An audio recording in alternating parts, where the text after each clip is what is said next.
today's topic is an interesting one. And I kind of prefaced it on Monday when we talked a little bit about the game plan for this week. Today, we are going to talk about how to make legal edits that hold up in with closing attorneys to all GAR contract documents. Okay. You are not going to believe how difficult of a topic this is to find good information on. This is not something that, as best as I can tell, is taught anywhere. I went looking for reference materials kind of as a starting point to be able to put this together today. And you can't find this. So you guys are getting training firsthand that you can't get anywhere else. So hopefully you will find this helpful and useful. And we're just going to launch straight into it. All right. Anybody have any questions getting rolling? Okay. Hang on. Let me start my presentation and then figure out which screen I need to share it on.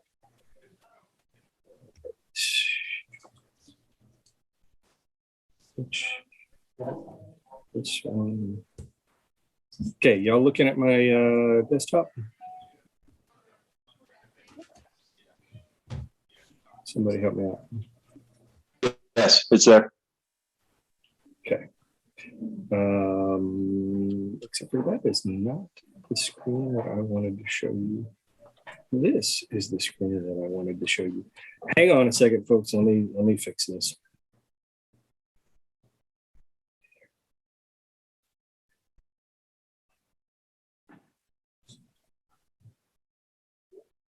I'm sorry, everybody. For some reason, things are just not working the way I want them to today. Stop sharing.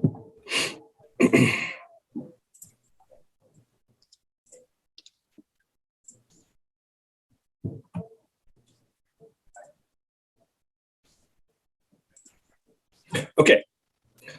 Sorry. Now are you looking at a PowerPoint presentation? Yes. Thank you. Okay, editing GAR contracts. All right, so let's talk about some ground rules when GAR with regards to GAR contracts. Okay, so these are just kind of some general overarching ground rules. Some of this may be very basic for some of you that are just new licensees. This may be, you may find some nuggets of gold in here. All right, so general principles, exhibits are always going to be labeled Alpha, Bravo, Charlie, Delta, A, B, C, D. Okay. Always. Amendments are always 1, 2, 3. Okay. So if it's in the original purchase and sale, it's A, B, C. If it's an amendment after the purchase and sale has been bound, it is always 1, 2, 3. And they have to be in sequence, and you have to sometimes read minds and coordinate with your co-op agent.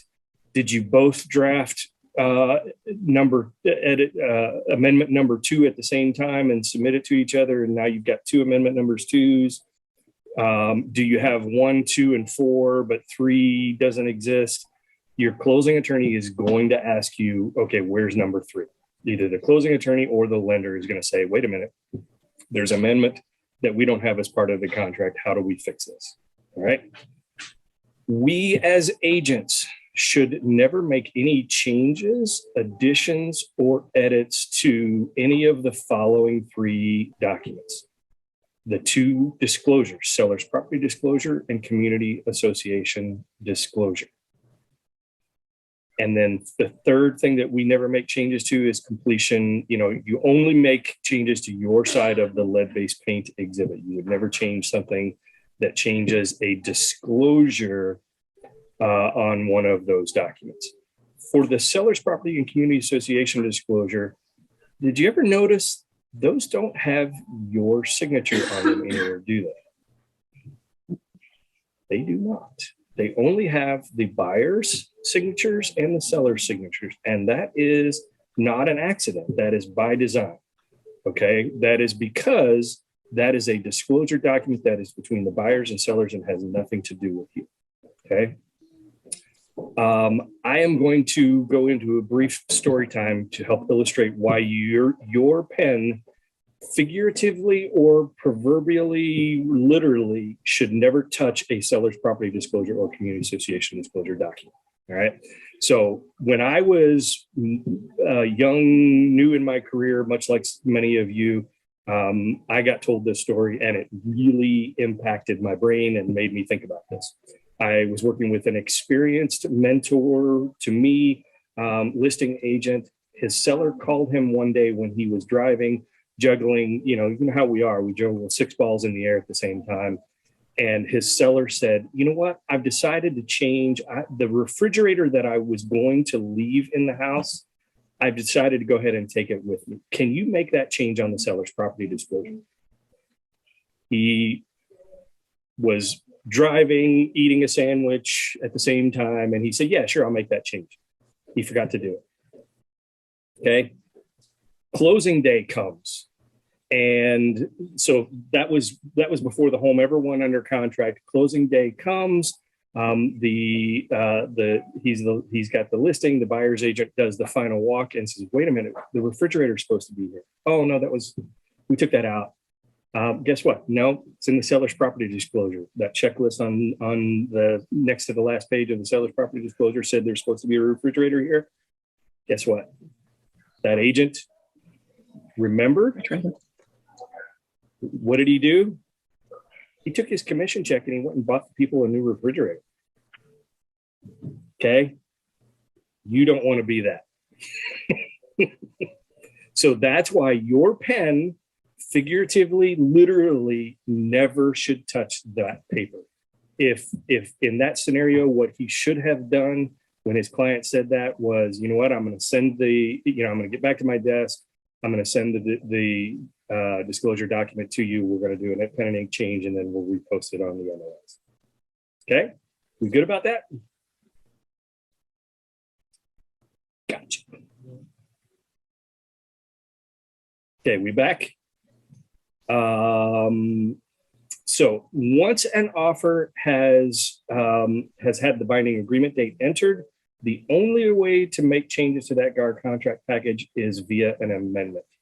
So normally we're going to talk a lot and see a lot of examples of doing strike throughs and initials. And I'm going to show you some examples of those. But that is only done on a purchase and sale when it is being negotiated before it has the binding agreement date entered.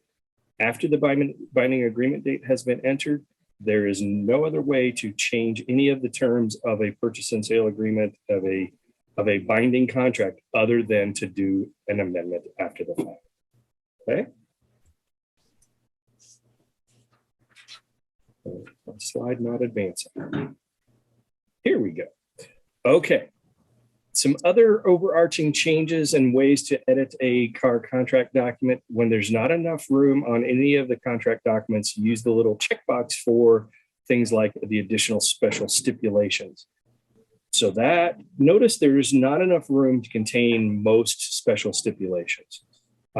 So the way to make changes is you do use the little checkbox on the additional special stips. And then this is, and it even tells you the form number right there.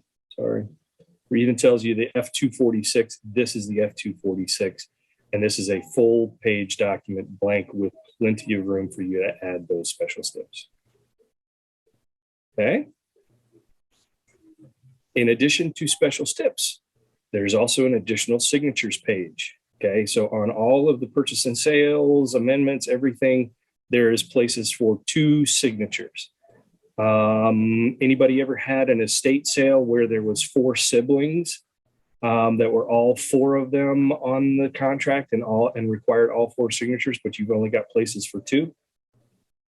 That's where you would check the little box down here, and then you would use the additional signatures page, and you got an entire room for more signatures. Okay. Any questions on that one?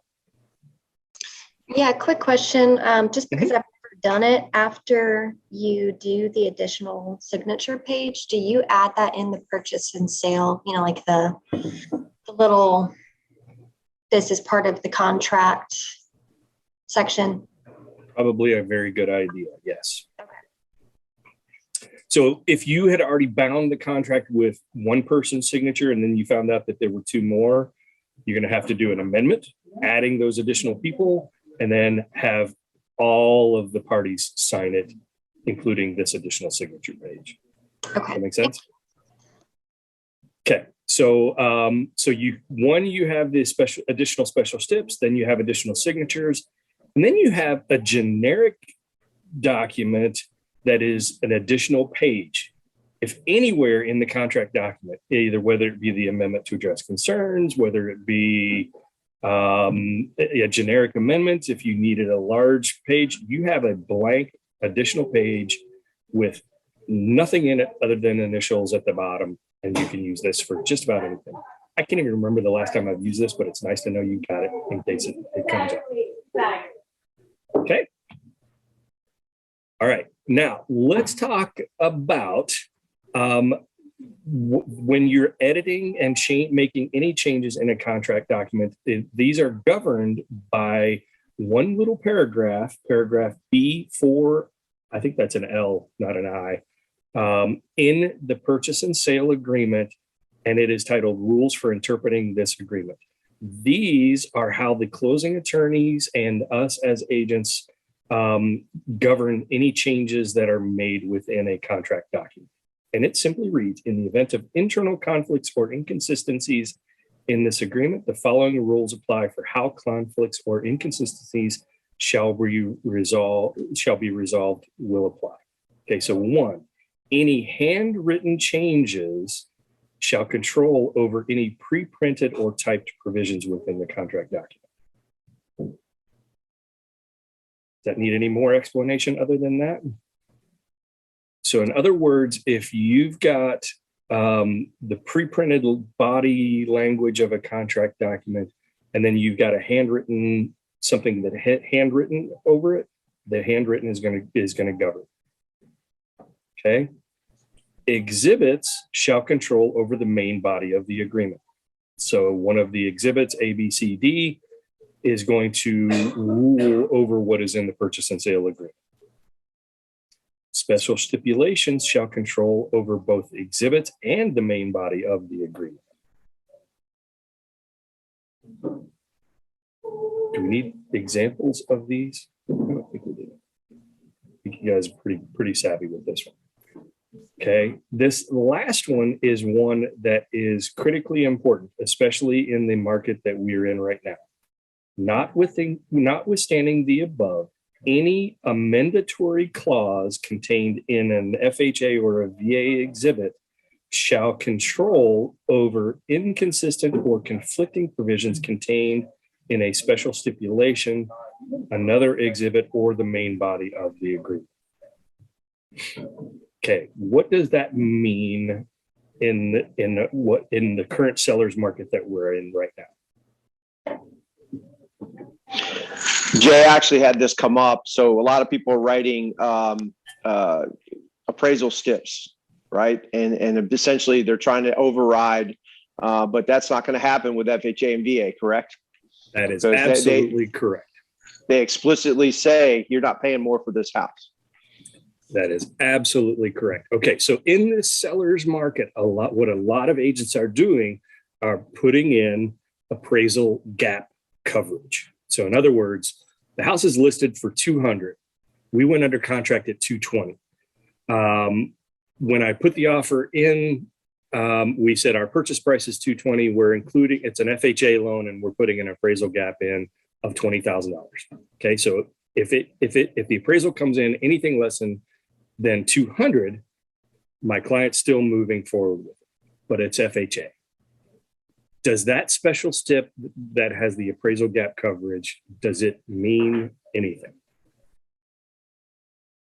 Can it be enforced? That is my question.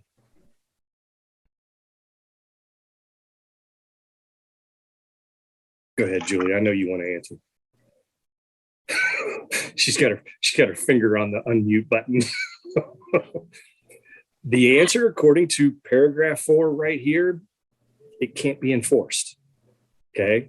So if you're doing an FHA or a VA loan and you're trying to include appraisal gap coverage in it, basically it's meaningless.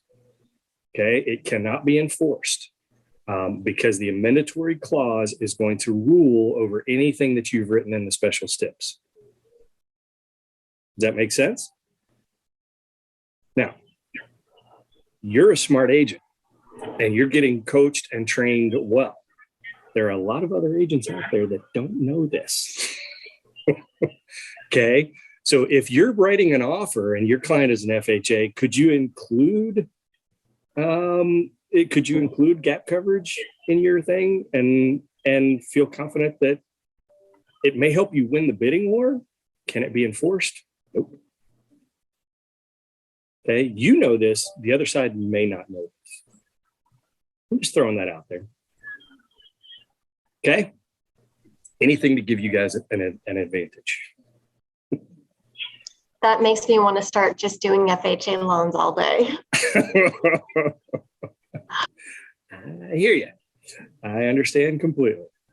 All right. So remember that, everybody, even though it is you're writing a special step with a mandatory, a gap coverage, if it's FHA or VA, it means absolutely nothing. If you are on the listing side and you receive an offer that has gap coverage in it, you now know exactly where to go within the purchase and sale agreement to point out to your co-op agent that their gap coverage means absolutely nothing. Okay.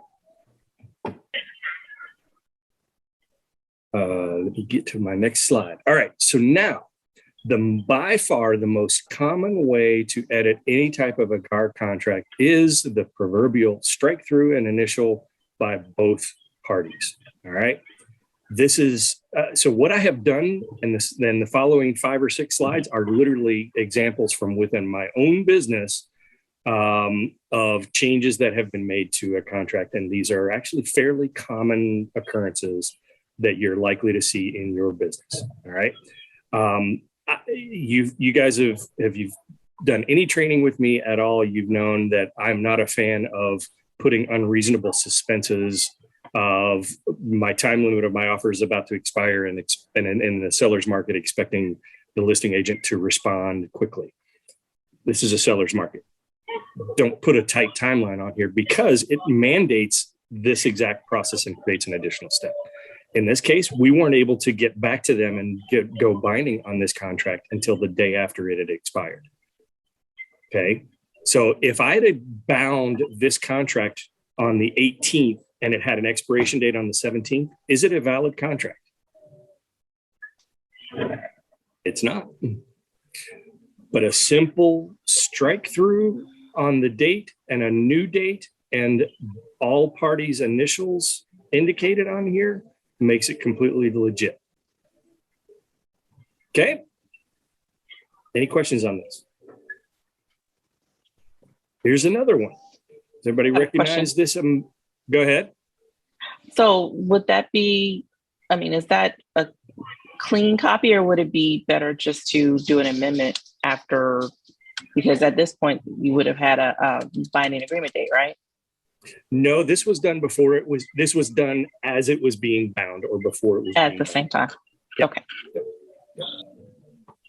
But what you're saying is, could you have bound it and then done an amendment later? Technically, no, because as of 11:59 on the 17th, it was no longer a valid offer. It was an automatically voidable offer. Because I've seen that before where they will put an amendment and say all parties agree that the time limit of the offer was extended. So that wouldn't work? Or it's dangerous to do it that way? It could work. I would rather see it done this way or just prepare a new fresh offer. Got it. Okay. All right. Here is another one that is quite common on, I think this was on an FHA or this is an FHA. This is on an FHA exhibit, FHA contingency exhibit. At one point when they put their offer in, it was 165. We ended up negotiating it up to 173. But they didn't, when we renegotiated, they failed to make this change on the amendatory clause. Okay. So this is struck through. The new one here, you see this. What do you see as a problem with this?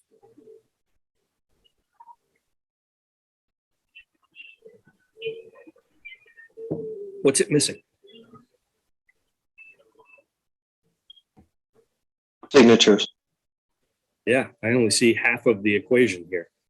So you got one side's initials. This is the box for the other side, but there's no initials in there. So this is incomplete. It just happened to be a sample that I found amongst my documents. This was corrected later, but I put it in here just to kind of show you what you're looking for when you receive an offer that has initials that your client needs to then fill out. And this is where you put it into your signature system and get the initials in the appropriate boxes. Okay. Hopefully I didn't trip you up any. Yeah, that worked. Okay. Here's another one. So this was one where we were doing and we're negotiating the terms. They initially put 0 days of due diligence. We ended up making some changes in the terms of the contract and changed it to 5. So we did the strike through and you see 2 different sets of initials. Is this legit? Looks like it to me. Okay, here's another one. So does anybody recognize this document? This is the F510, the agreement of who's going to be holder of the earnest money. The alternate holder in this case, I submitted to have my brokerage, which is always going to be in your best advantage to have your brokerage being the alternate holder of the earnest money. For some reason, they wanted it to be their Gates Real Estate Group, and then that was not me typing with the misspelling in the real REIT estate group. That was theirs. But you're seeing 2 sets of initials. 2 initials from one side of the equation and another set from my side of the equation. Okay, so that's a legitimate change in a contract document. Okay, here's another example. This was, I think, on an all cash exhibit, verification of funds. For some reason, I think it literally was a typo. They put 15 days instead of 5 days. Why in the world would I accept an offer, a cash offer, when they can't produce that within, a reasonable period of time? So I requested this change. We agreed upon it. I used you can simply do the line to strike through, or you can do this little box. It's within the draw tools of Remind Docs Plus. Either way works effectively. Okay. I ran this past Karen right before we started here today. Karen is our compliance broker, and asked her for just some feedback on these. And she brought up a very good point. When you do a change like this, try to put the initials in close proximity to the change that you're doing. Over here to the side is okay. Right in the margins is okay. If you were to see the initials down here below, or way down here past, between B and 3, it might be, one might make the argument that you weren't truly acknowledging that change. Maybe you thought you were acknowledging something else. Okay, so make it very clear. These are the initials that go with that change in the contract. Okay. Here's another example. This is a little bit unusual. When we did the offer, they had disclosed in there that the seller is a licensed agent selling a personal home. All right, that's great. They're disclosing that information because that could be a material relationship. But the other thing and apparently they figured this out after the fact, the listing agent is the daughter of the seller. And they wanted to add that in.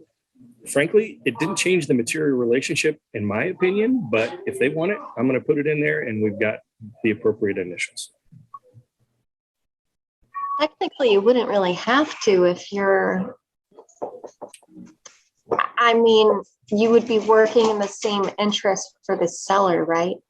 That is exactly right, and thank you for pointing that out. In my material relationship is if this was if the daughter of the seller was also representing the buyer, that would be a material relationship. But in my opinion, the fact that the daughter is the listing agent is the daughter of the seller means absolutely nothing. Her loyalty is not going to be any more or less because of her relationship with the seller than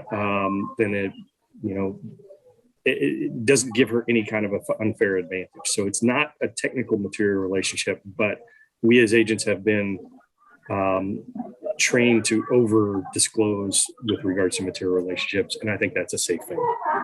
Just keeps everybody up front. Okay. Does everybody recognize what this might be? This is an amendment to address concerns, and this is quite frequently where you see changes like this one, which is, okay, we got your amendment to address concerns. This had 5 items on it, 5 or 6 items on it. We agreed to do all but the one that is struck through in initials. Jay? Yep, go ahead. You got to be very careful with this because remember, this document becomes viewable by the underwriter. So if you're striking out things and the underwriter sees that, the underwriter may come back and try to enforce that and say, hey, I know you struck it out, but we want this addressed. Yeah, very valid point. A very valid point. That's why and what he's getting at is the root within an amendment to address concerns. We never use the language in lieu of repairs, because underwriters look at that and they go, well, that's acknowledging there's a problem with the house. The house is the collateral that we're using. We don't want to acknowledge the fact that there's a problem with the house. So it's the same thing when you say, if it was a material fact about the house, like, we've decided we're not going to clear the mold in the basement. An underwriter might flag that. In this case, seller to confirm that wood shelves are in the entry foyer and the master bathroom will remain with the home. I don't think an underwriter's going to care about that at all. So probably not in this case, but his point is still a good one. Okay. What do you see what do you see with this particular sample, this particular example? Is this a valid change?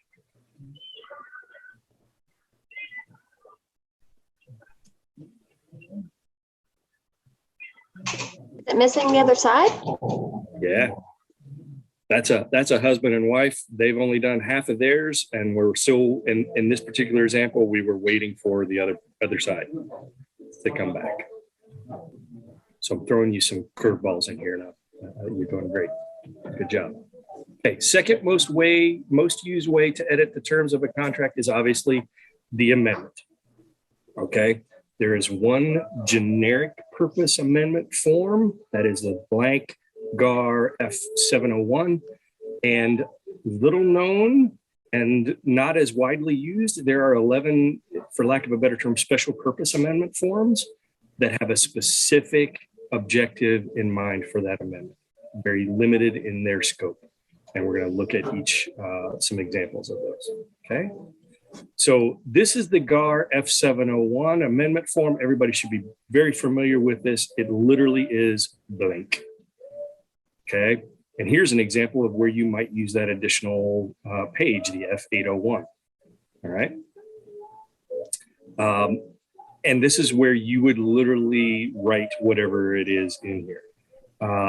I don't recommend that we're not lawyers as agents. We're not attorneys. We're not qualified to write that legal language. I would absolutely try to advocate that you use pre-written GAR special stipulations in here. But if you need it, this is a great way to do something that doesn't fit one of the other special purpose amendment forms. Okay, and then let's talk about the special purpose amendment forms. Okay, so the first one on this example is that the generic amendment to agreement 701. There is one specific to amendment to address concerns with the property, amendment to remove a contingency, or amendment to change the due diligence period. That one was used very often. And quite often I see, special language written into the F701 about the due diligence period. Well, why not just use the form that's pre-written? It's already there. Amendment to the sales price, amendment to change the closing or possession date, amendment to remove a contingency of a sale or lease of a buyer's property. Okay, so if you happen to have accepted a contingency for a home that needed to sell and it was supposed to close, there's a specific amendment to remove that sale contingency. Amendment to remove an inspection contingency. That's the one you use in place of an amendment to address concerns when you're using the right to request repairs form. Amendment to authorize a buyer to make repairs or improvements prior to closing.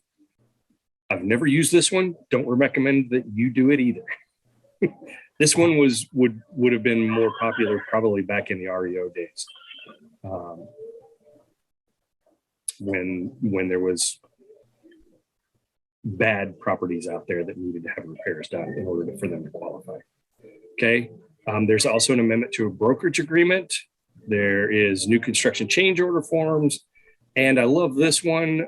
It's not well, I guess it is an amendment, but it's a binding agreement date confirmation. If there's any question about whether or not when the contract was bound, that's a great form to use. Okay. If you want to see these, this is the screenshot from within Remind Docs Plus of all of these forms. Notice my little tip here in Remind Docs Plus, use the search bar, which is that, it's right there. That's the little symbol, the little microscope. What is that? It's not a microscope, the little looking glass thing. And you can simply type in the word amendment, and all of the forms that deal with that are going to appear on here, and you can literally pick and choose. Okay. I'm a big fan of that search bar. If you're looking for a special stip on termites, you can write the word termite in there and you'll get 10 or 12 special stips dealing with termites. Okay.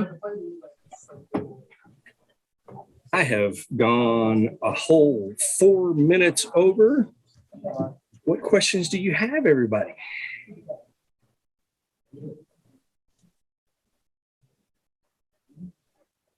Any good nuggets of wisdom in here?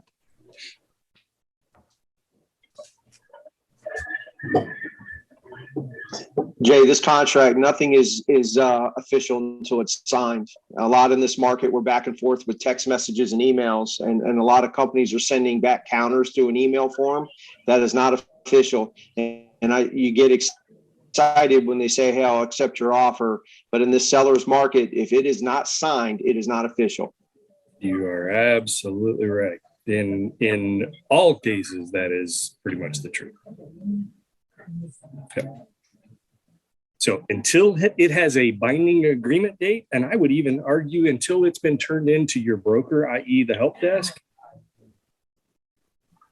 it's not, nothing is written in stone. You don't have an agreement until the brokers have that signed, executed agreement. All right. All right, everybody. I hope this was helpful and useful. If you have any questions, anything comes up, give me a holler. I'm here for you. Thanks, Jake. Have a great day. Thank you.